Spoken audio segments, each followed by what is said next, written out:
We've just come back from holiday in the KwaZulu-Natal Midlands, and what a contrast in weather.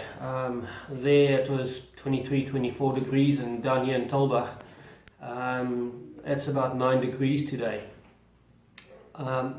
We've reached the last stage of this lock restoration, so I'm just quickly going to pan the camera in, and we'll assemble the lock.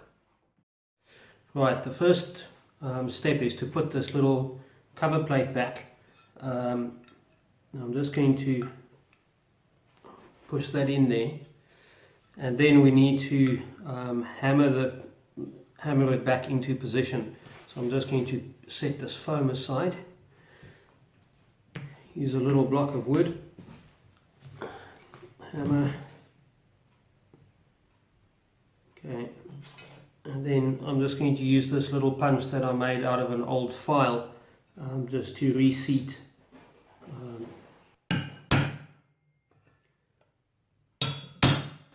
the little brass lugs.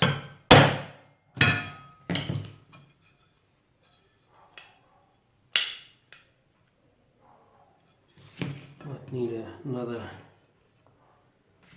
blow or two.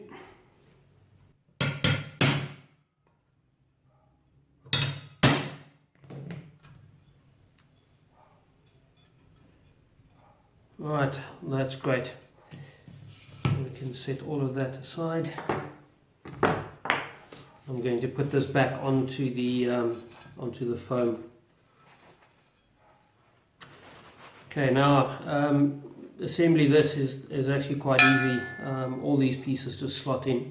I am going to put a little bit of grease on the components just to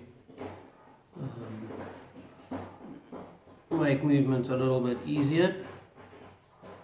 I don't have locks for the keys for these at the moment, but when I do go into the city again, I'm going to try and see if I can find keys for them.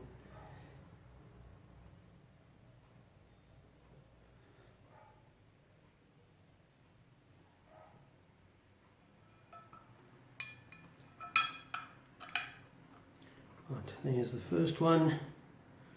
And then this section goes in,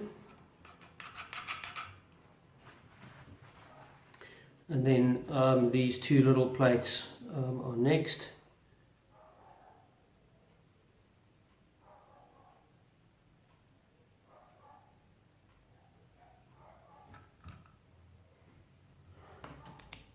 And the last one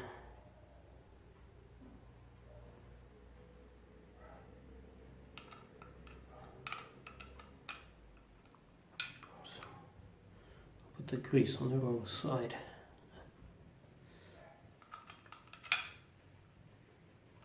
Okay.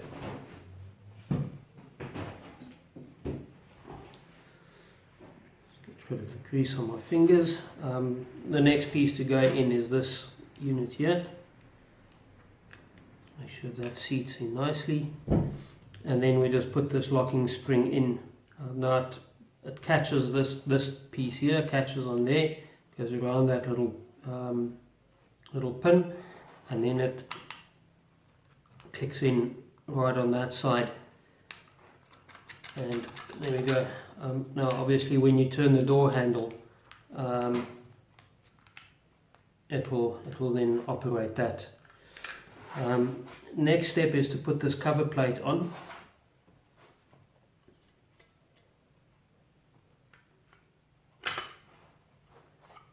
And I managed to find one little screw that actually fits. Now it's just to keep the cover plate in position.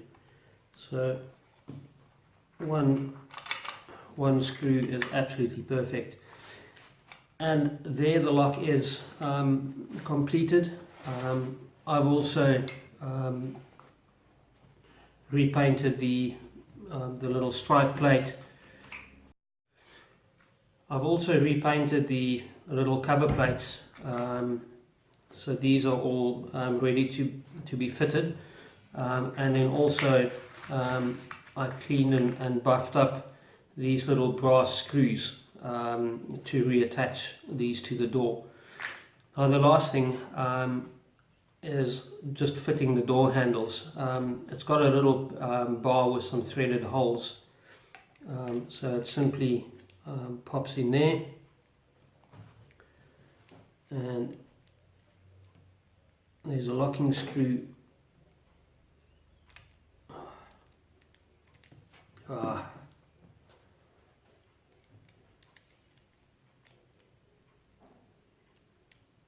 Now.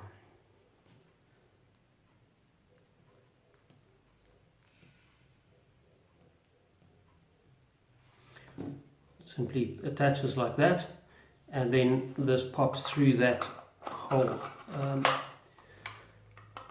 There's the completed lock, ready for fitting to the door.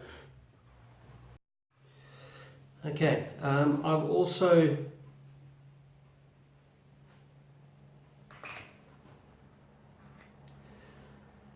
got the little cover plates ready and to go, and then the little brass pins that hold these onto the door has also been cleaned and buffed. And then lastly, the screws that came out, the original screws, I just resprayed those as well, so that just will just complete the look of the lock.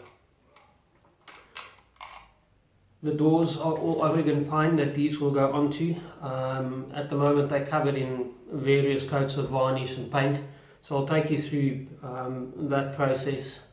I'll try and keep it as short as possible. It is quite tedious, but it is so well worth it. Well, I hope you enjoyed watching these videos on restoring one of these magnificent old locks. It is well worth the effort, and please pop over to my channel, subscribe, and see you next time. Cheerio.